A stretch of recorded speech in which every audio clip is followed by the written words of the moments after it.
It's being called teamwork without email. Our first app this week claims it will keep your coworkers connected without the message getting lost in an email thread. Michael Bancroft is here, and Michael, the app is called Asana, Team Tasks and Conversations. How does it work?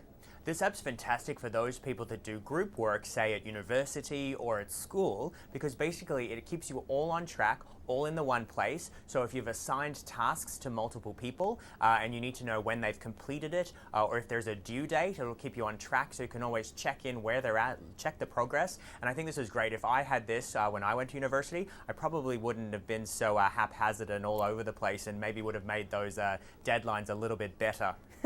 But do you find that you can actually get rid of email altogether, or do you still need to keep your inbox there? You still need your inbox. It basically just gives you multiple avenues to keep in touch, but it all brings it into the one place. So you can actually manage it and monitor it all at that one place, which is so much easier than having to check multiple places. The neat thing about this is you can actually have up to 15 people managing it on this project, and you can add to it more than just the items that you need to get done. So you can add photos, you can add PDF documents, so all of those other things that you would necessarily need in a group project environment.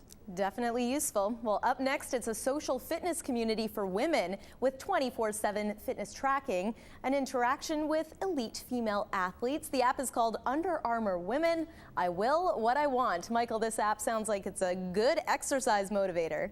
It certainly is. I really liked this app because basically it was putting that emphasis on that online community and supporting each other. And the best thing about it is you actually have that ability to check in on elite athletes. And it's just for females. And there's all kinds of activities that you can keep track of from your sleep patterns all the way through to your exercise and your movement and your steps. So basically it's a very all-in-one kind of app. And you can even help each other along after you've actually updated all of your data and that kind of stuff. This online community can be your support, so you can actually send messages in support and keep people motivated. So I thought it was a really neat app and a great campaign from the company.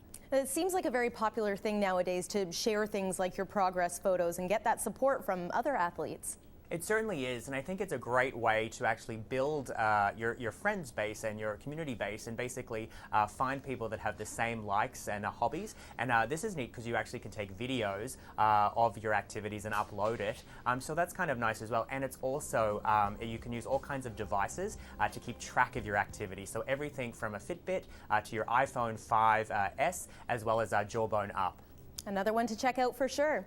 Finally for us this week, it's a game that will have you on a race around the world and maybe doing some inventing and exploring while you're at it. The app is called 80 Days, and Michael, this one is pretty fascinating to me. What's it all about? I loved this. I was such a little kid, I couldn't put it down, and I normally am not a big game player, but this is so fun, and you're also kind of learning as well. It's a little bit, it made me anxious though, because there's a clock that never runs out within the game, so you're constantly trying to be the fastest person to get around the globe. It's a beautiful 3D globe. You get to visit like 150 cities. Everything you do, it's your choice, the actions and everything that happens in the game. So no time at all is it ever the same game, so you will never get bored of this. It's absolutely fantastic. You manage your own personal finances to get around the globe, and you also have to manage your master's health. So there's something in there for everyone. It was super fun, and it was just a really, really great adventure. I mean, even for me, just looking at the previews, the 3D side of this, the graphics, the music, it almost plays more like a movie. It does indeed, and you can kind of get lost in that, but you've got to remember there is that clock, and you actually can also compete against from people all over the world, and it's in real time. So just don't forget that it still is a game, and you got to get around to the other side of the world and get there before everybody else. Well, I think this one's going to keep me preoccupied for sure. Asana, Team Tasks and Conversations, Under Armour Women, I Will What I Want, and 80 Days. Thanks, Michael, for joining us. We appreciate your time. You're welcome. And that's a look at our top apps for this week. Remember, if you're looking for any more information on the apps we talked about, simply head to our website, kitchener.ctvnews.ca, to find out more. And while you're there, you can watch past episodes by clicking on the App Central section of our homepage.